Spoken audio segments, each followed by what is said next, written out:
ୟାକୁ ଦେଖି କଣ ଭାବୁଛନ୍ତି? ଏଇଟା ହଉଛି ପାଣି ଜାହାଜ ଯୋଉଟା କି ମୋ ପୁଅ ୟଶ ବନେଇଛି। କିନ୍ତୁ ମୁଁ ଆକୁ ଦେଖି ଭାବୁଛି କିନ୍ତୁ ପାଣି ଜାହାଜରେ ଏତେ ଲୋକ ହେଇଗଲେଣି ପାଣିରେ ଚାଲିବ କେମିତି? ଛାଡନ୍ତୁ ସେ କଥା। ଆଜି ମିଶ୍ର ବାବୁ ଅନୁଗୁଳରୁ ଆସିଲା ବେଳକୁ ଛତୁ ଆଣିକି ଆସିଥିଲେ। କହିଥିଲେ ଛତୁରେ ଟିକେ ସୋରିଷ ମସଲା ଦେଇ ଖଟା ଦେଇ ମୋ ପାଇଁ ଛତୁ ରାଇତା କରିଦବ। ହେଲେ ମୋ ମୁଣ୍ଡରେ ତ ଥିଲା ଟିକେ ଅଲଗା ପ୍ରକାର ଚିନ୍ତାଧାରା।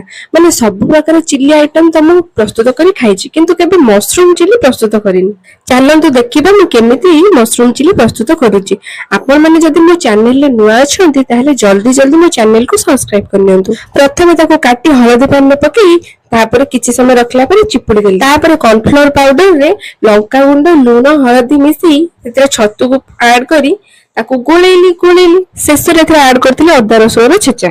ଆବଶ୍ୟକ ସାମଗ୍ରୀ ପଡି ସାରିଲା ପରେ ଛତୁ ପକୋଡା ପାଇଁ ଏଠି ବେଟରଟି ରେଡି ହେଇଯାଇଥିଲା।